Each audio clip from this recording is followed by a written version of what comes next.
Shalom, all praise be to Yahweh, Bashim Yahushai, Bashim Makakodash. Double honors to the apostles, a great millstone that rule with honor and diligence. Honors to you brothers out there pushing this truth on the four corners to wake up the elect. Peace and blessings be to the elect and their families, And we hasten to flee from these times, continue to pray for mercy and continue to pray that you're worthy to receive these great gifts that the Lord is about to bestow upon his people, But, hey, this is a message of hope, a message of a vision that I had about the chariots, And,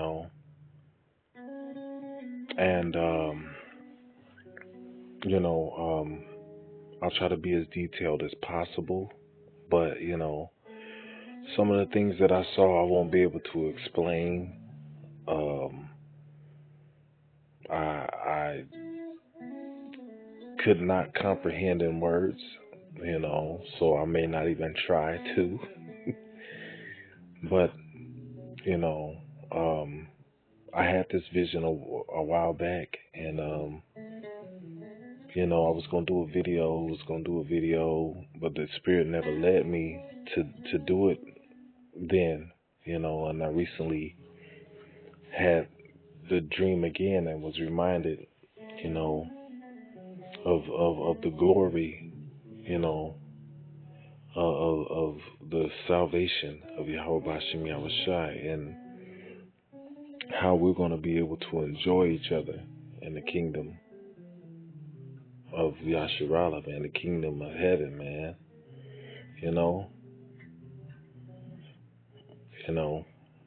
but, without further ado, the dream started. When the dream started, how I knew I was on a chariot is because in front of me there was these windows, and the windows, out the windows you could see the planets, the constellations, the stars. I don't know exactly what planets we were looking at, but when I looked in the distance, I saw other chariots that were meeting up with this extremely large chariot, man. And as I got closer and closer, I realized that the chariots that were in front of me were connecting. They were all connecting to this huge chariot, And when I turned around, the chariot that I was in, it looked like a nice sized house.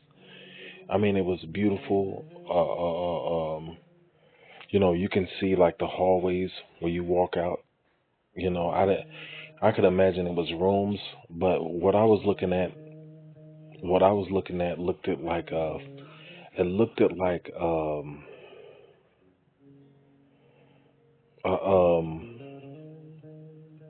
really, it was like a deep dark red,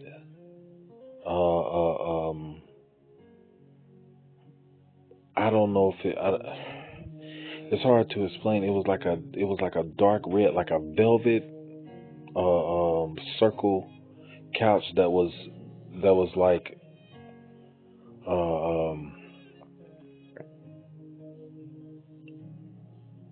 in like a almost like a circle, with entryways around it. And I saw like where it was like an upstairs, it was like a multi-level home, and from the chariots that I was looking at out the window, they were fairly large. It was like a large house.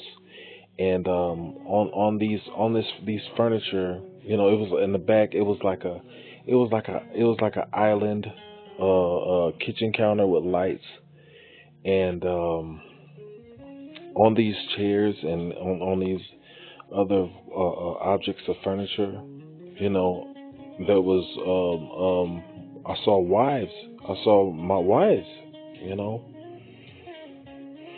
and you know, upon approaching this huge chariot, and we docked to this chariot, and we seen, you know, out the window we could see other chariots approaching. They were all docking together, making this extremely large chariot in the sky. I mean, you could not see the other end of it. You know, you couldn't see the other end of it. But our home-like chariots were connecting together into one big vehicle. You know, it was far out, man. It was beautiful, man.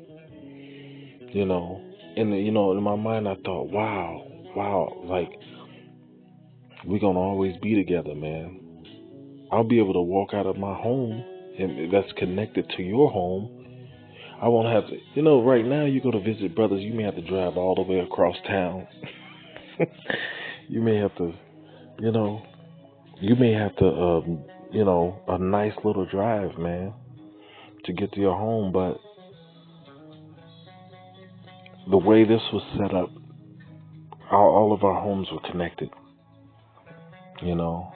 And when you know, I could imagine when you go to visit a brother, you know, a specific brother or brothers come together, their chariots could connect, you know, and their homes would be right there, man. You know, it was beautiful, man. Just the thought of having that kind of access to the brotherhood, you know, to where I don't got to come from a far distance, you know. So like with the music, it's kind of loud, but you know, but you know, when I looked over where the side of the on the side of the chariot that was connecting to these other chariots, you know,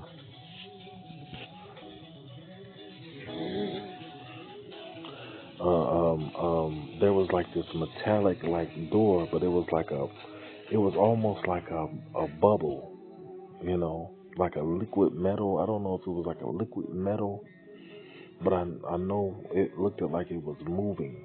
You know, it looked like it was moving like water. You know, and you know, I knew it was an exit way. You know, I couldn't see out, but you know, I knew it was like you know, a way to leave. So you know, I told, you know, I looked back and I told a couple of my wives, hey, come with me, you know. And when I walked out, there was like a network of hallways that that all kind of people were coming and going in a certain direction, you know. And we just started following everybody, you know. And we were all talking, hey, Shalom, hey, y'all, Bashim Shabakatham, hey, y'all, what's going on, hey, you know, we made it, you know, we made it, you know.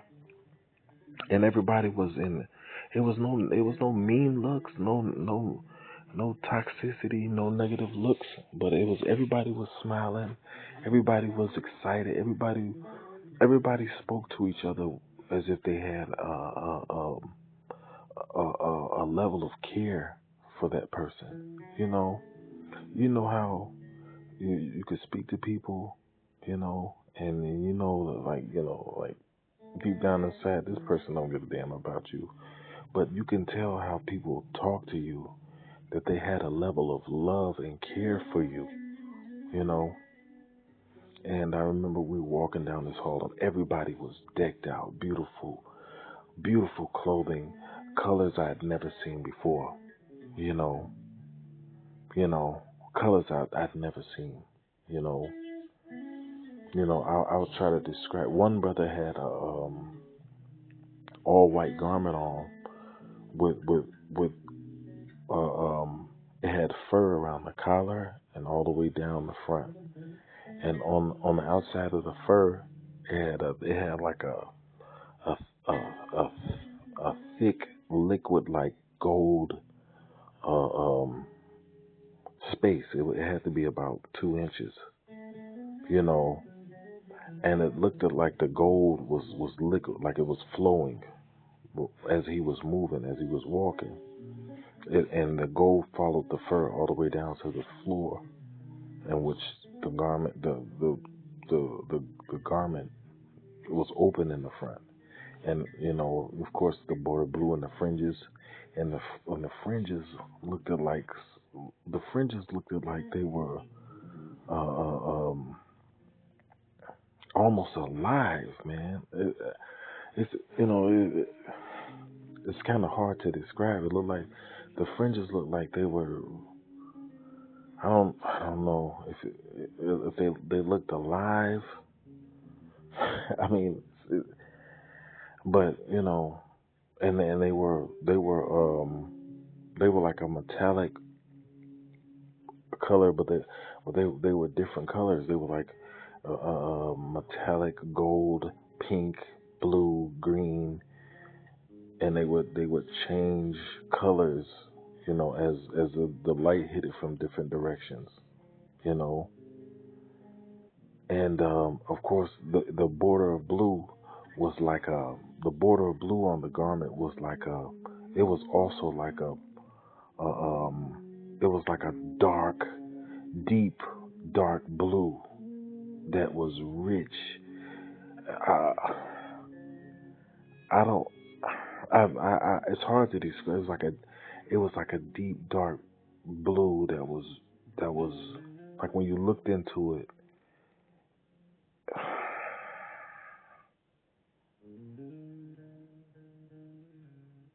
I don't know. It's really hard to describe this color of blue, but all I know it was really dark, and it it it, it almost had like a stone.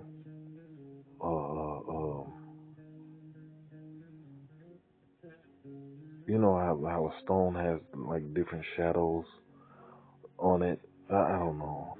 It's kind of hard to describe, you know. But it was beautiful, you know. And another brother had he had like a long leather like jacket, you know. It almost looked black, but it was like it was depend. I don't know. I'm trying to describe it the best I could, but it was it was it was like a long dark garment on, and it had like these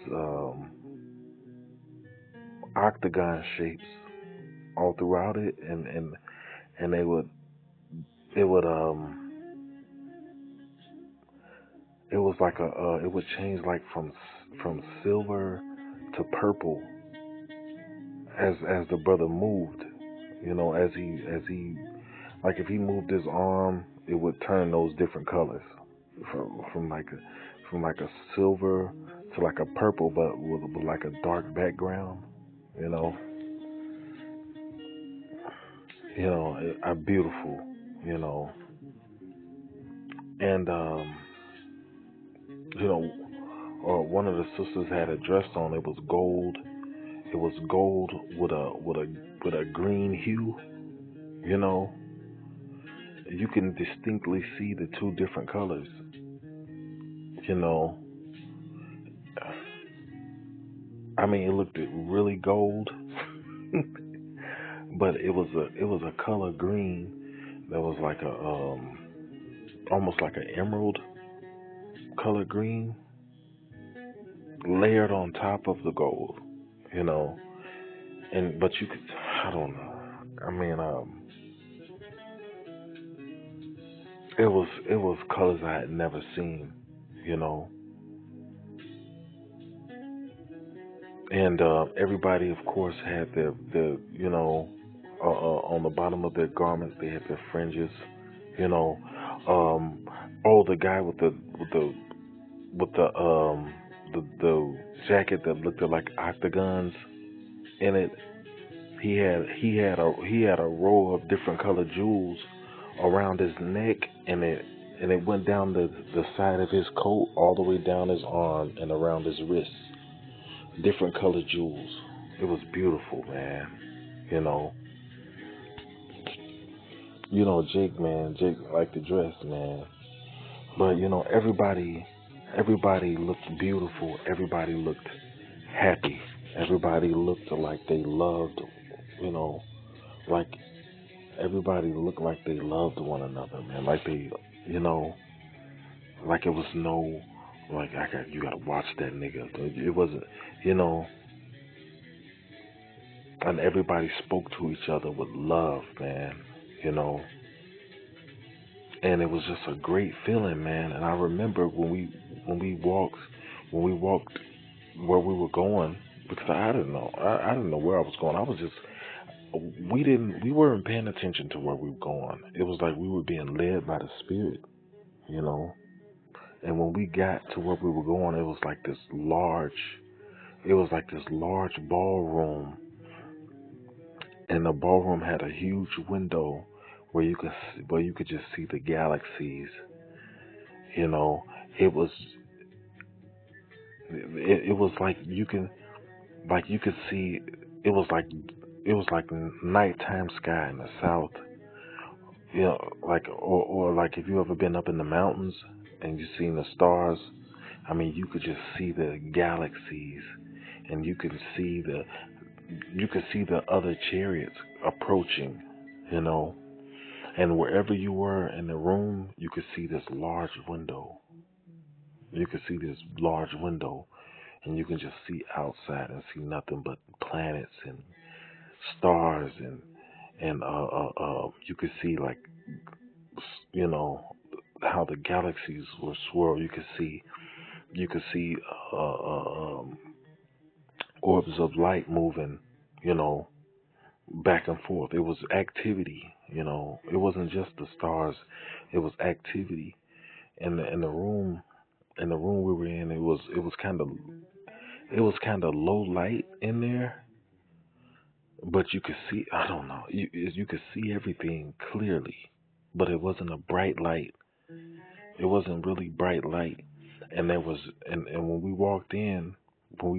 when I look back, I remember these tall angels standing on both sides of the doors as if they were guarding the doorways, you know, and every doorway, and people were coming in doorways across from us and down on the other side, and everywhere you looked there was these angels with these tall staffs, uh, um, with these tall staffs standing there, and they had like an austere look. You know, I wouldn't say they looked angry, but I would say they looked very serious, and they had a strong smell of myrrh, like the myrrh resin. There's some myrrh resin that you burn, and it almost smells like gunpowder. It's really strong at first, you know, and they smell like like myrrh, you know. I remember that's what made me look over, because I remember smelling that smell, and I looked up, and it was this tall, tall angels, men with beautiful, shiny, dark skin, you know, and you know, they were just standing there.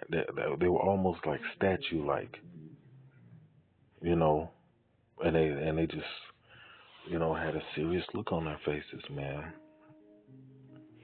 And we were all meeting up. There was people steady pouring into this large room that we were in, you know, and I was like, wow. I was looking out the window, and I was like, wow, this is beautiful, you know. And when I said that, I woke up from the dream, man. You know, but the what grabbed me the most from this dream is the level of love you felt when you spoke to people, the care that you felt when people, like, you knew it wasn't no malice, no phoniness. You knew it was just pure and genuine, man. And you felt comfortable, like you felt like you can tell a person anything. Everybody that you met, you feel like you could just, you know, just tell them everything, you know. And it was a beautiful feeling, man. And hopefully we make it to the kingdom, man. Hopefully, we all get to feel that feeling. But it was a beautiful feeling. Everything was beautiful. The thought of visiting like that, and just out in the outer darkness of space, you know, and it's just in the outer darkness of space, and then you got all of these this activity, and you know, and everybody's just smiling, and just, you could tell everybody's, you could tell everybody's happy and at peace, man. You know, and that's why we fight in this battle, man. That's what we're fighting for, man. You know, and we just hope to make it, man, into that everlasting peace that the Lord has for us, man, and that love that our people will have for one another in the kingdom, man, because you don't see it now, you know, unless you're in the brotherhood, and that's the beauty of being in this truth, man. The Lord created a brotherhood, so we won't have to be alone, man, because the Lord knew we was gonna be facing things, man, and the Lord had him a brotherhood, you know, the 12, you know, but hey, that's you know, that's pretty much it. Hopefully this video was encouraging. Hopefully it was fruit for the soul, man, because it really made me feel good. And it was kind of sad to wake up from a dream like that. It's kind of heavy. You know, it's kind of heavy to wake up from a dream like that, and knowing that you still in this world, man. But it's a blessing to have a glimpse of what we're fighting for. You know, and have hope, and have a goal. You know, so hopefully, I tried to describe some of the things that I saw. I cannot describe. I would sound like an idiot. I would sound crazy trying to describe some of the things that I saw, man. It's beyond my comprehension, what my mind can explain, you know. But what I did see was, the love and the fellowship, and I remember the feeling of overwhelming peace, man, you know, and safety, man, you know. I actually felt safe, you know. I never feel safe in this place, man, you know. But that may have been the first time in my life I ever felt safe, you know. But, hey, all praises be to Yahweh Bashim Yahushai. You know, double honors to the apostles, honors to you brothers out there that's fighting, man. Keep fighting, man. We have a beautiful awaiting for us, man. You know, it's gonna be beautiful, man. You know, that's only just a fraction. You know,